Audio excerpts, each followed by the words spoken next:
दोस्तों, मैं हूं शशांक। आप सबका बहुत बहुत स्वागत है ऋषि मुनि चैनल पे। आप सभी के लिए मैं बहुत सारी पौराणिक कथाएं लेके आया हूं जो हमारे YouTube चैनल पे मिलेंगी, जैसे कि विष्णु कथा, शिव कथा, भगवद गीता और ऐसे काल्पनिक स्टोरीज भी। अगर आप सभी को पसंद आए तो लाइक कीजिएगा, सब्सक्राइब कीजिएगा। आप हमारे इस YouTube कथा को, जो भी मैं कथा आपको सुनाने जा रहा हूँ, इस कथा को आप चाहें तो हमारी वेबसाइट पे पढ़ भी सकते हैं, rishimuni.co.in। तो मैं आता हूँ आपके स्टोरी पे। आज ये स्टोरी है विष्णु जी पे, विष्णु पौराणिक कथा। विष्णु जी के हम कई रूप जानते हैं, जैसे कि कृष्णा जी, नरसिम्हा और बहुत सारे ऐसे उनके नाम भी हैं और बहुत सारी उनकी कथाएं भी हैं। तो उन सभी कथाओं में सबसे पहली एक कथा है मत्स्य अवतार, जिसके बारे में आज मैं आप सबको बताने वाला हूँ। ये सब बताने से पहले आप मेरे प्लीज़ चैनल को लाइक कीजिए, सब्सक्राइब कीजिए और बेल आइकन भी दबा दीजिए। बेल आइकन प्लीज़ दबा, तभी तो मैं स्टोरियाँ सुनाऊँगा। और ये मेरा प्लीज़ आप सभी से एक रिक्वेस्ट है, इसको 100 लाइक तक लेके जाएं, 20 सब्सक्राइबर लेके आएँ। ये मेरा पहला वीडियो है, तो मैं आपके लिए एक नेक्स्ट स्टोरी लेके आऊँगा। तो फिलहाल ये सब चीज़ छोड़ते हुए हम स्टोरी पे आते हैं, विष्णु पौराणिक कथा पे। उनका सबसे पहला अवतार है मत्स्य अवतार, जिसके बारे में आज मैं आपको कथा सुनाने हूँ ना। प्लीज़ इसे ना एक धार्मिक उस पर लेके मत जाइए, क्योंकि हमारे लोगों के अंदर एक कमी है।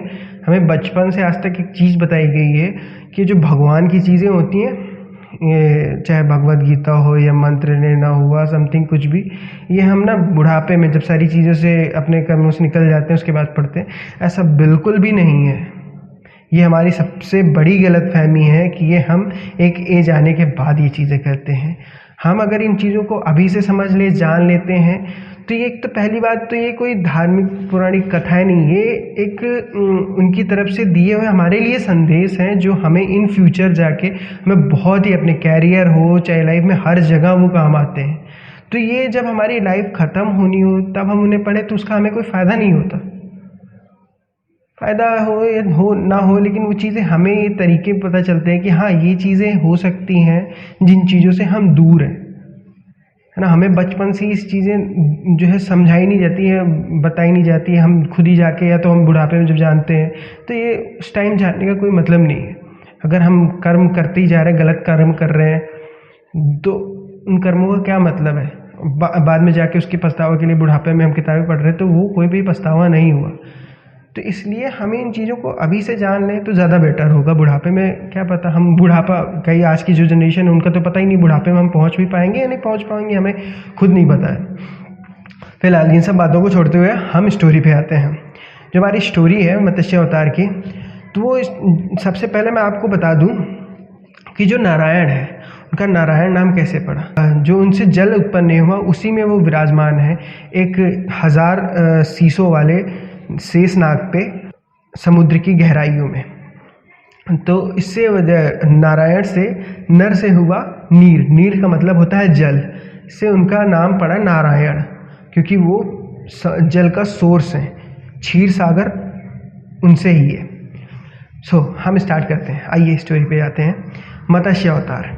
मत्स्य अवतार क्या है, जब कल्प युग समाप्त होने लगा, तब नारायण जी ने मत्स्य अवतार धारण करके उनकी जो वहाँ के औषधियाँ थी, ज्ञान थे, उनकी रक्षा करने के लिए उन्होंने ये अवतार लिया था। तो ये एक कल्पयुग क्या होता है? कल्पयुग होता है जैसे कि एक युग होता है सतयुग, त्रेता युग, द्वापर युग, कलयुग। इन चारों युगों को मिलाकर एक महायुग बनता है। ऐसे ही 1000 महायुग को मिला के एक कल्पयुग बनता है। और जो वो कल्पयुग होता है वो ब्रह्मा जी का एक दिन होता है। यानी कि हमारा जैसे एक दिन होता है, वैसे ब्रह्मा जी का भी एक दिन होता है। तो उनका जो ब्रह्मा जी का एक दिन होता है, वो हमारा एक कल्पयुग, यानी कि 1000 महायुग, 1000 महायुगों के बाद एक कल्पयुग होता है, वो एक दिन होता है ब्रह्मा जी का। और जो उनका रात्रि होती है वो भी एक बराबर होती है, एक दिन के बराबर। एक रात जो होती है उनकी, वो एक कल्पयुग के बराबर ही होती है। तो जब वो सोते हैं तब प्रलय आती है, और जब वो जागते हैं तो वो रचना करते हैं युगों की। और हर युग में उन्होंने धर्म की स्थापना और ऊंचे स्तर पे और बढ़ाकर और खुशियों के साथ में उन्होंने रचना करते हैं। ऐसे ही रचना को रोकने के लिए सोमकासुर नामक एक राक्षस था जो ये नहीं चाहता था कि ऐसा हो। उनको रोकने के लिए उस सोमकासुर ने जब ब्रह्मा जी सो गए थे तो उनके पास जाकर उनके मुख से पहले निकली हुई जम्हाई निद्रा में उससे जो वेद गिरे उन वेदों को चोरी करके समुद्र के तल में लाके छुपा देता है। तो ये कल्पयुग की समाप्ति के टाइम पे होता है ऐसा।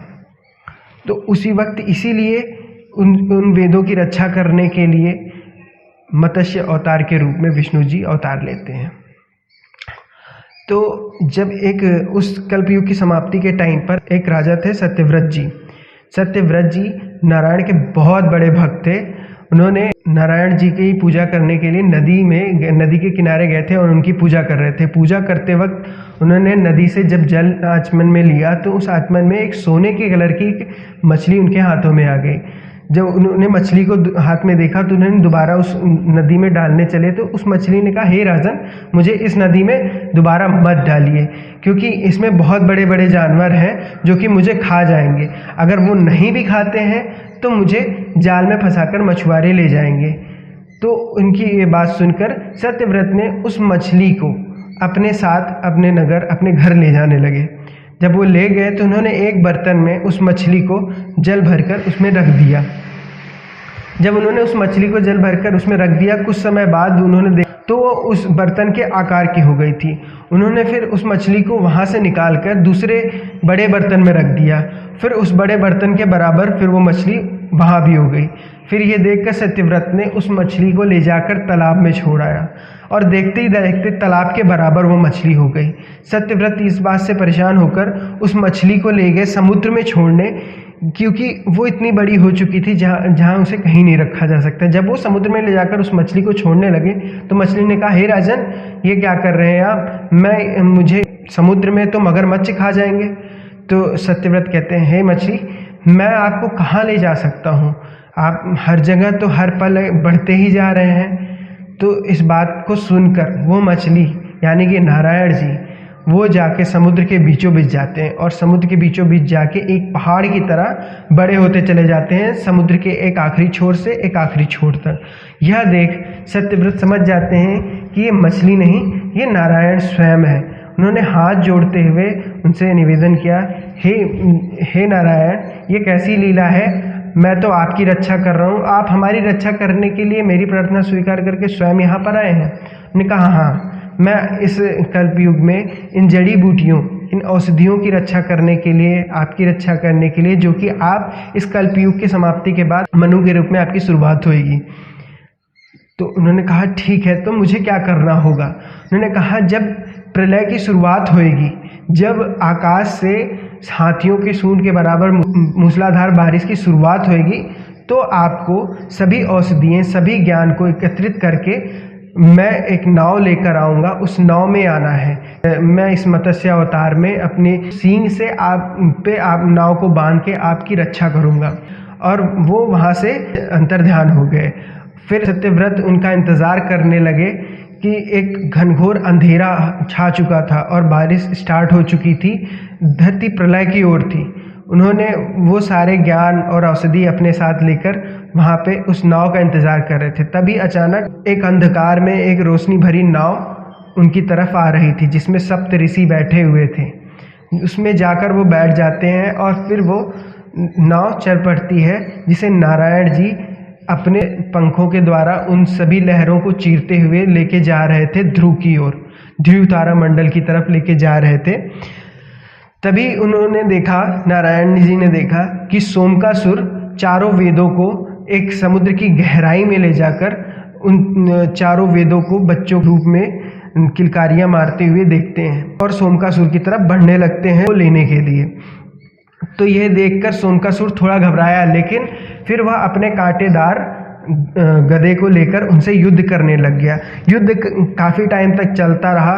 जैसे चलते चलते वो जब सोमकासुर जान गया मैं यहाँ जीत नहीं सकता हूँ, तब वह भागने लगा। तब विष्णु जी ने अपने सुदर्शन चक्र से उसका गला काट दिया और इस तरह उन्होंने वेदों की रक्षा की और वेदों को अपने हाथों में उठा लिया, जो कि सफ़ेद, लाल, पीले और नीले रंग के थे, और फिर वो जाने लगे। और ब्रह्मा जी की नींद खुलने को ही थी, और जब वो उनकी नींद खुली तो उन्होंने अपने चौथे सिर में एक अजीब से अशांति को महसूस किया। उन्होंने देखा कि चारों वेद गायब हो गए। तभी मत्स्य अवतार में विष्णु जी वहाँ पर आए और उन्होंने उन चारों वेदों को ब्रह्मा जी को सौंप दिया। ब्रह्मा जी ने ये पाके खुश होकर उनसे उनकी स्तुति करते हुए ये कहा कि आपका जब भी कोई परेशानी में होएगा, आपका अगर स्मरण करता है, तो जिस तरह प्रलय में आपने सबकी रक्षा की, ज्ञान की और लोग सबकी, उसी प्रकार लोगों की सारी समस्याएं नष्ट हो जाएंगी। सत्यव्रत मनु के रूप में जन्म लिए। ये थी हमारी मत्स्य अवतार विष्णु जी की कहानी। ऐसी और भी कहानियाँ मैं आप सबके लिए लेके आऊँगा, जो विष्णु जी के और भी अवतार हैं। ऐसे शिव की भी कई अवतार हैं, उन सब की कहानियाँ मैं आप सबके लिए लेके आऊँगा, जो कि हमें जानना चाहिए। और इन सभी के साथ में मैं आपको बताया कि मैं आप लोगों के लिए एक स्टोरी भी लेके आऊँगा, जो कि बिल्कुल काल्पनिक होएगी, बट हाँ एडवेंचर होएगा, जो बच्चों के लिए, हमारे लिए थोड़ा इंटरेस्टिंग होएगी, जैसे हम स्टोरियाँ पढ़ना चाहते हैं। ओके गाइस, चलता हूँ। मेरे चैनल को लाइक और सब्सक्राइब जरूर कर दीजिएगा, शेयर भी कीजिएगा अगर आपको पसंद आए तो। और फिर से मैं आपको बता देता हूँ,